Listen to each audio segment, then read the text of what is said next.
안녕하세요. 저는 20대 후반 여자입니다. 뭔가 이렇게 근로 인사를 드리게 되니까 굉장히 이상하고 어색하네요. 제가 이렇게 사연을 보내게 될 줄은 정말 꿈에도 몰랐거든요. 이렇게 사연을 쓰게 된 이유는 저희 할머니 때문입니다. 제가 저희 엄마를 드디어 지킬 수 있게 되었거든요. 돌이켜보면 지난 날들이 아주 기가 막혔던 순간들이 많았습니다. 이렇게 모질 수 있나 생각도 매번 들었고 힘들어하는 엄마를 보면 가슴이 저릿했었거든요. 그런데 이젠 그럴 필요가 사라졌습니다. 제가 그렇게 만들어버렸거든요. 그 이야기를 한번 해보고 싶어서 이렇게 글을 쓰게 되었습니다. 저는 밑으로 동생이 넷이나 있습니다. 여동생 셋과 남동생 하나, 이렇게 말이에요. 소위 말하는 딸부잣집의 첫째입니다. 제가 이렇게 동생이 많은 이유는 하나였어요. 저희 엄마의 시엄마, 즉 제게 친할머니 되시는 분께서 아들을 그렇게도 바라셨거든요. 저희 엄마는 젊었던 시절에도 지금처럼 순진했고 순수했습니다. 물론 지금도 아주 소녀처럼 여린 감수성과 따뜻하고 고운 마음씨를 지니고 계십니다. 저희 아빠는 그 잘난 3대 독자 집안에서 태어나셨어요. 그나마 다행인 것은 저희 아빠의 성정이 그나마 가부장적이지 않으신 거였죠. 솔직히 여전히 제 눈에는 아빠가 가부장적으로 보이긴 하지만 아빠가 자란 환경에 비해 덜한 편이긴 해요. 저희 엄마랑 아빠는 젊었던 시절 서로를 사랑하다가 제가 생겨버렸고 저를 낳아서 기르고 책임지기 위해서 결혼을 하게 되었습니다. 제가 어렸던 순간부터 기억하는 장면들은 저희 엄마는 항상 앞치마를 메고 있었던 거였어요. 꼭두 새벽부터 밤늦게까지 말이죠. 저희 엄마는 그러니까 제게 친할아버지이자 친할머니인 시부모님을 모시고 살았었거든요. 언제부터인지 기억도 나지 않는 까마득한 어린 시절부터 옆에서 보고 자란 장면은 저희 어머니가 항상 타박을 당하시는 것이었습니다. 타박을 당하는 이유요? 그건 하나였습니다. 아들을 못 낳아서. 참, 말 같지도 않은 이유죠. 하지만 그 말 같지도 않은 상황이 그때는 호환마마보다 무서웠어요. 그렇게 하나둘 제 동생들이 태어났습니다. 제가 제대로 무언가를 인지하고 머리가 커지면서 동생들을 돌보는 일도 제가 맡았어야 했어요. 할머니는 심심하면 저희를 쥐어박았습니다. 밥만 축내는 식충이도 저희보단 도움이 될 것이라고 하면서요. 다행이었던 것은 할아버지는 저희를 너무 이뻐하셨던 점이었죠. 하지만 할아버지도 이뻐하는 것도 잠시였습니다. 아빠도 할아버지도 동이 트면 밖에 나가 일을 해야 했기 때문에 낮에는 엄마 혼자서 시집살이를 견뎌야만 했거든요. 저도 점점 커가니 학교를 가야 했고 엄마는 어린 동생들과 집에 남겨져야만 했어요. 지금 생각해보면 임신과 출산이 미련해 보이긴 하지만 엄마가 그 집구석에서 살아남기 위해 사용했었던 방법같이 느껴지기도 합니다. 그렇게 엄마는 임신과 출산을 거듭 반복했어요. 하지만 저희 넷째가 태어날 때까지 계속 여자아이만 낳으셨죠. 할머니의 구박은 날이 갈수록 심해졌습니다. 아빠와 할아버지만 자리를 비우시면 애도 못 낳는 년, 쓸모없는 년 등등 저희 엄마를 낮잡아 부르다 못해 아주 폭언을 휘두르셨고 등짝을 내려치거나 머리를 후려치거나 손찌검도 서슴지 않으셨어요. 저는 그럴 때마다 울었습니다. 제가 세상이 떠나가라 울면 아빠와 할아버지가 상황을 알게 될까 염려하여 할머니가 자리를 서둘리 비우셨거든요.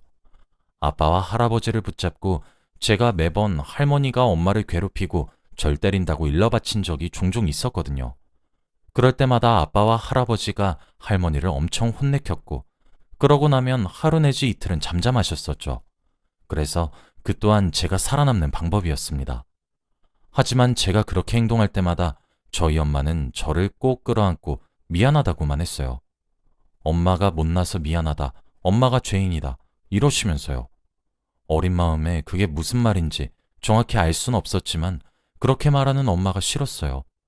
그렇게 제가 11살이 되던 해 저희 집 막내가 태어났습니다. 막내를 임신했을 때는 엄마의 처우도 달라졌었어요.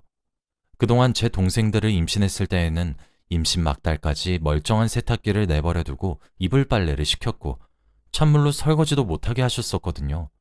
그런데 남동생을 임신하고 나니 손끝 하나 움직이지 못하게 하셨죠. 저는 처음에 할머니가 귀신이라도 씌인 줄 알았어요. 그리고 동생이 태어나고 난 뒤 알게 되었죠. 저희는 남동생을 얻기 위한 과정에 불과했던 사실을 말이에요. 하루는 새벽이었는데 잠에서 깨서 화장실을 가려던 순간이었어요. 그때는 남동생이 태어난 지 얼마 지나지 않은 순간이었죠.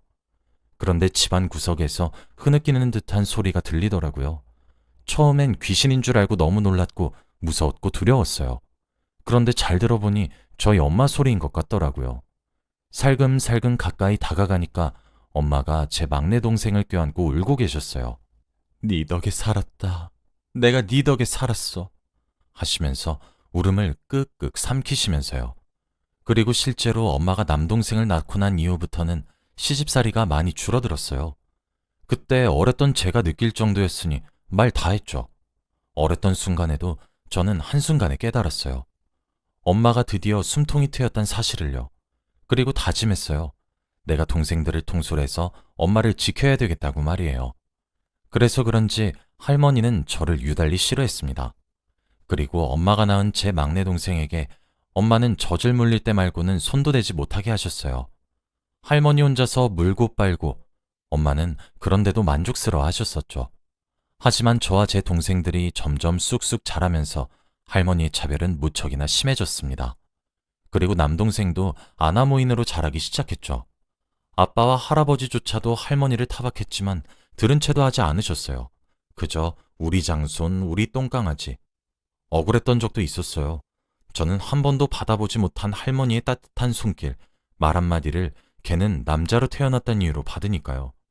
사소하게 밥상머리 반찬들부터 남동생의 말본새까지. 남동생도 집안에서 왕처럼 떠받들어지니까 버릇이 없어졌죠. 할아버지와 아빠도 적당히 하라고 타박을 하셨지만 내심 아들인 남동생을 아끼는 것이 눈에 보였어요. 저와 제 여동생들은 소외되어 갔습니다. 그렇게 세월이 흘러 제가 20살이 되던 해가 되었어요. 그때 제 막내 동생은 고작 초등학생에 불과했죠.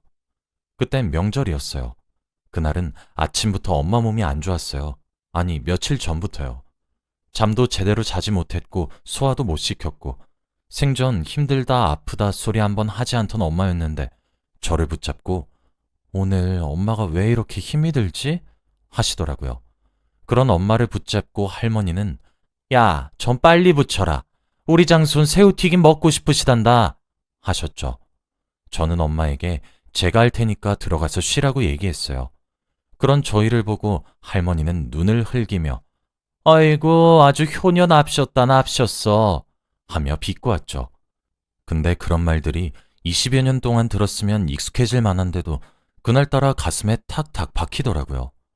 엄마는 그 말에 한마디 대꾸도 못하고 약 먹으면 괜찮다고 절 안심시키고 할머니께 말했어요.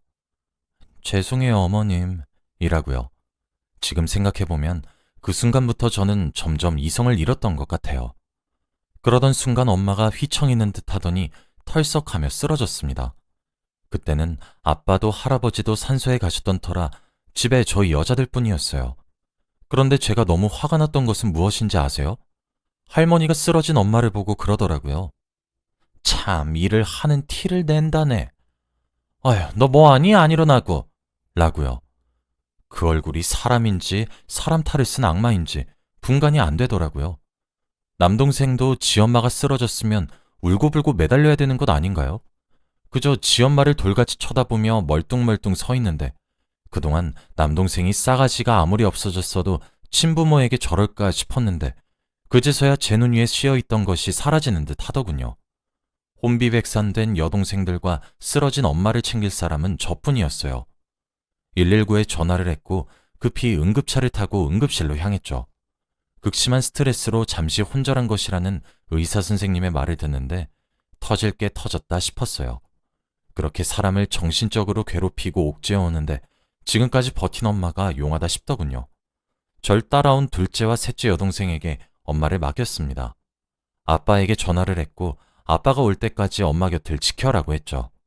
그리고 넷째를 데리고 저는 집으로 돌아왔습니다. 그런데 남동생이 할머니를 보고 배워서인지 아니면 정말 생각머리가 사라진 것인지 절 보자마자 유난이네 유난 라고 하더군요. 평소에도 나이 터울이 한참이나 나는데도 야이야거리고 제 여동생들 누나 취급은커녕 하녀 취급을 하는 것도 제가 벼르고 있었어요. 그나마 저는 조금 어렵게 대했거든요. 적어도 남동생은 그날 하루는 쥐 죽은 듯이 있었어야 했어요. 저는 엄마를 순간적으로 잃을까봐 겁이 났었고 한껏 예민해져 있었는데 쓰러진 엄마를 보고 장난이든 진심이든 유난이라 말하는 동생을 두고 볼 수 없었습니다. 아직 초등학생인 남동생을 제압하는 건 누워서 떡을 먹는 것보다 식은 죽을 먹는 것보다 쉬웠습니다. 머리채를 잡고 제 방으로 데려갔더니 울고불고 난리를 치더군요. 할머니도 난리가 났더라고요. 그런데 생각을 해보세요. 20대 초반이었던 팔팔한 제가 80대 노인 하나 못 부리쳤겠습니까? 방에 질질 끌고 데려가 구석에 던져 박았습니다. 넷째 동생이 걱정되었는지 언니 하면서 저를 졸졸 쫓아왔더군요. 앞으로 펼쳐질 일들이 넷째에게 보여줄 꼴은 아닌 것 같아 내보냈어요. 언니가 우리 남동생 혼을 좀 내야 될 것 같아. 그러니까 엄마 방에 들어가서 이불 덮고 귀 꼭 막고 있어. 알았지? 착한 넷째는 응 언니 많이 화내지 마. 언니도 엄마처럼 아프면 안 되니까 하더니 제가 시킨 대로 방으로 들어가더군요. 남동생은 저한테 악다구니를 쓰기 시작했어요. 저한테 야이야거리며 쌍욕을 하기 시작하더군요. 대체 그런 저급한 욕은 누구한테 배웠나 싶었는데 남동생이 내뱉는 모든 욕들은 할머니가 저희 엄마를 향해 내뱉는 말들이었습니다. 제 마지막 남은 이성의 끈을 놓게 만들기엔 아주 충분한 단어들이었죠.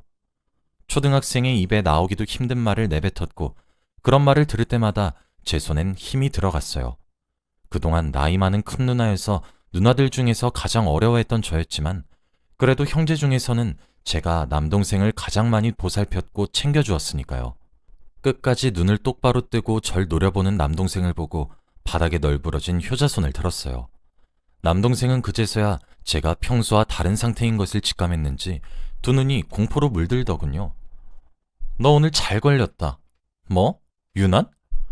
넌 네 엄마가 쓰러졌는데 유난이란 소리가 나와?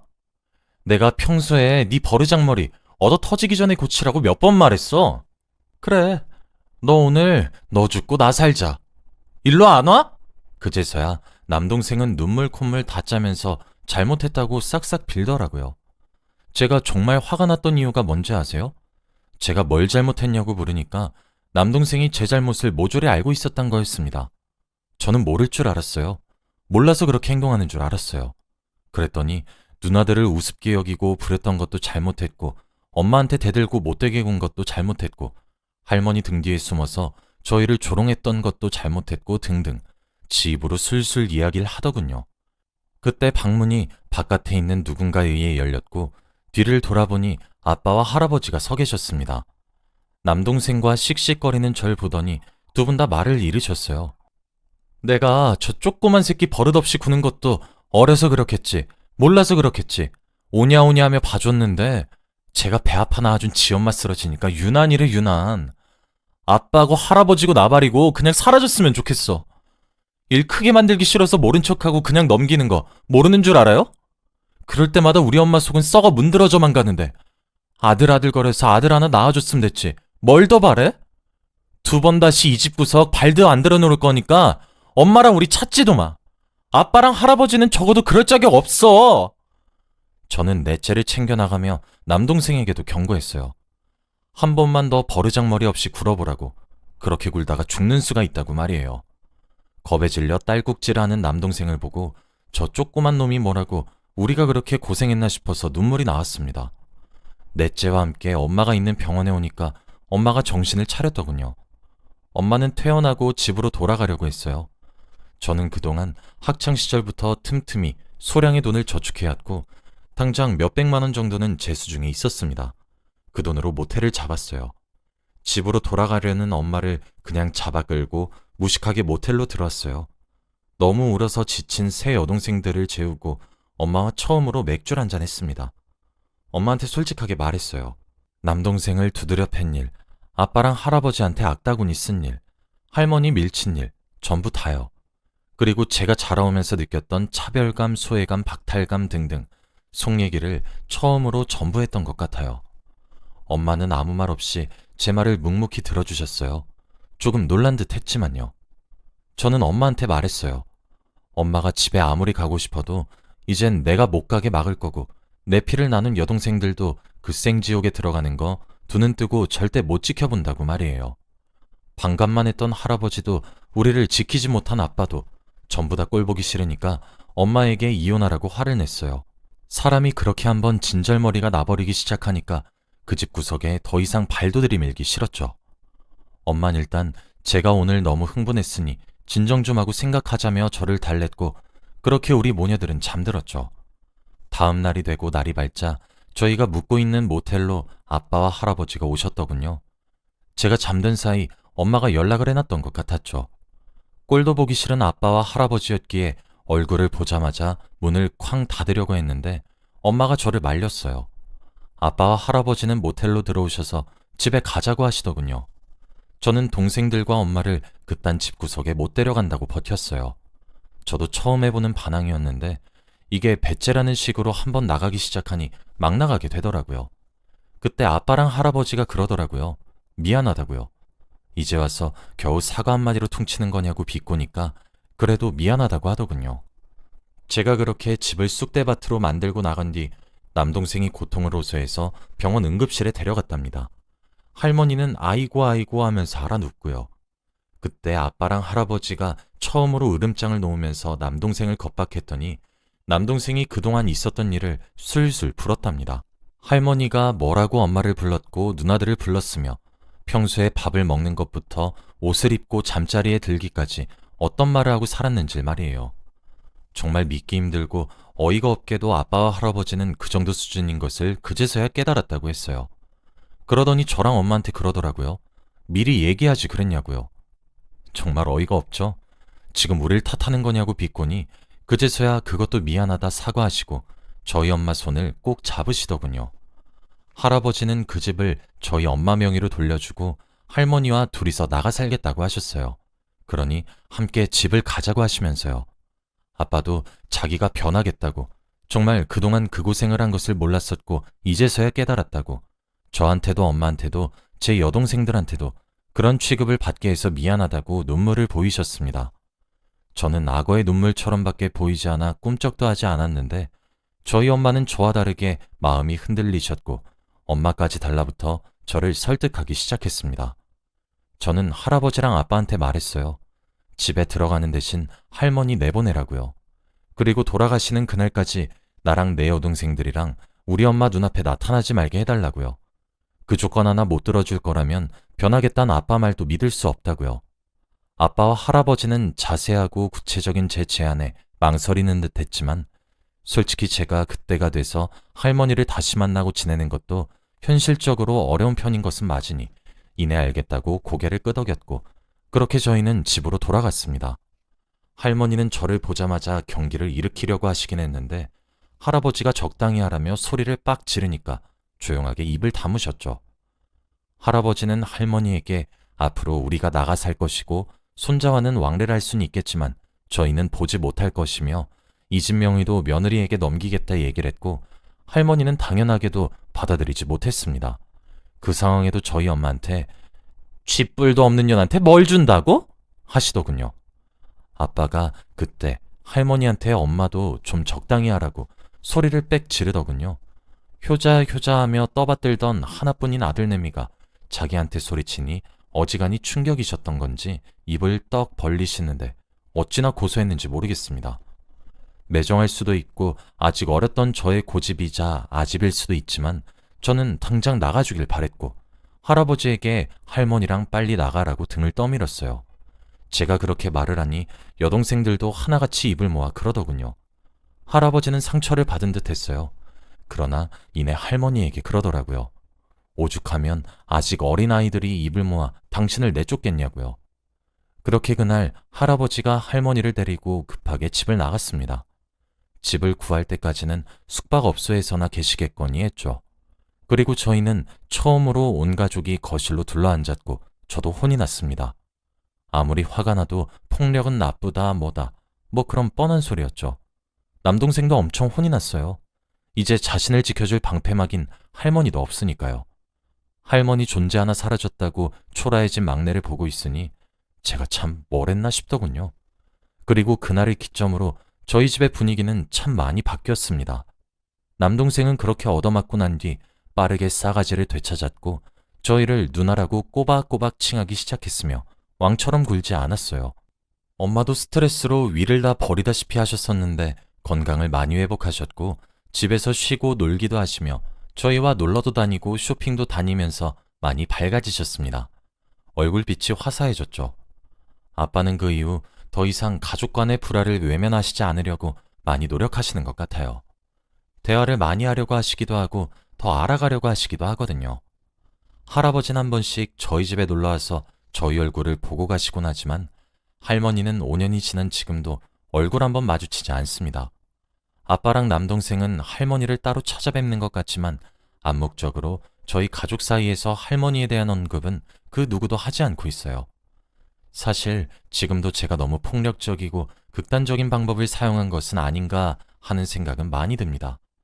하지만 그 반항의 결과가 너무 제 엄마와 여동생들에게 이로워서 후회가 들진 않아요. 저는 시간을 돌려도 그렇게 극단적인 방법을 사용할 것 같기도 하거든요. 저는 이번 일을 겪으면서 가족 간의 대화가 참 중요하다는 생각을 했어요. 만일 저희 아빠나 할아버지가 미리 아셨으면 이렇게 극에 치달았을까 생각이 종종 들기도 하거든요. 그 후 남동생은 무럭무럭 자라서 지금은 고등학생이 되었습니다. 그때 제게 크게 혼났던 기억이 남아있어서 그런지 저를 어려워하는 듯 하긴 하지만 이전처럼 겁을 내거나 무서워하진 않는 것 같네요. 종종 그 시절 이야기를 꺼내면 남동생은 자기가 어려서 그랬던 거라고 쪽팔린다고 얼굴이 빨개지는 걸 보면 그렇게 큰 트라우마로 남진 않은 것 같아 다행이란 생각도 듭니다. 여기까지가 제 긴 이야기였습니다.